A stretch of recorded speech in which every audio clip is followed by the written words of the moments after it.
তাই আগামী দিনের প্রধানমন্ত্রী ডক্টর শফিকুর রহমান ছাড়া আমাদের চোখের সামনে আর কোনো যোগ্য আমরা কোনো লোককে দেখতে পাই না। দুর্নীতিমুক্ত বাংলাদেশ, এই বাংলাদেশ গড়ার জন্য বাংলাদেশ জামাত ইসলামীর আমির তিনি স্পষ্ট বলেছেন, আমরা নিজেরা দুর্নীতি করি না, দুর্নীতি কাউকে করতে দিব না। শুধু তাই তিনি তো এটাই বলে শেষ করেন নাই, তিনি বলেছেন দুর্নীতির জোর আমরা বাংলাদেশের গভীর থেকে উপড়ে ফেলে দেব ইনশাআল্লাহ। আজকে আমিরে জামাতের প্রত্যেকটি জনসভা এক একটা জনসমুদ্রের রূপ লাভ করেছে। আমিরে জামাতের বক্তব্য প্রতিদিন শুনেন। তিনি আগামী 7 তারিখ আমাদেরকে দেখতে কুলাউড়া এসছেন।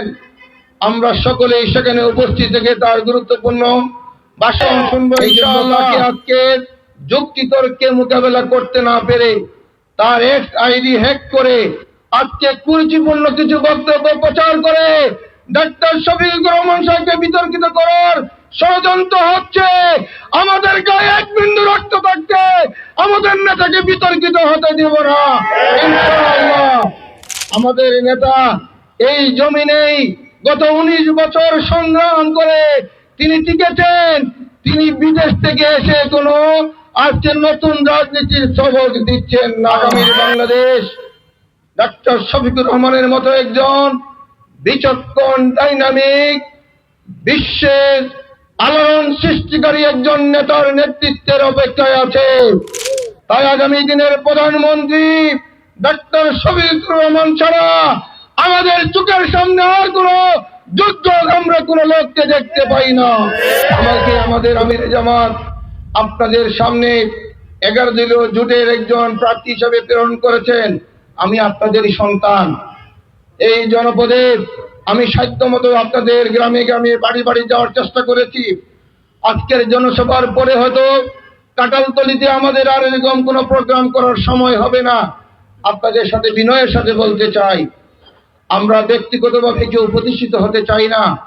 আমরা এমন এক আদর্শ কায়েম করতে চাই যে আদর্শ কায়েম হলে সমাজে নামাজ প্রতিষ্ঠিত হবে। যে আদর্শ যদি আমরা কায়েম করি সমাজে জাকাত ব্যবস্থা চালু হবে।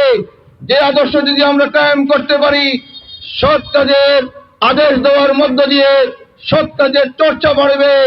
যে আদর্শ কায়েম করলে অসৎ নেতৃত্ব দূর হবে, অসৎ কাজ বন্ধ হবে, নীতি নৈতিকতা সেখানে বৃদ্ধি পাবে। এর মধ্য দিয়ে আমরা আমাদের এলাকাকে নতুন করে আমরা আমাদের দেশকে নৈতিকতার মানদণ্ড উন্নীত করতে পারবো ইনশাআল্লাহ।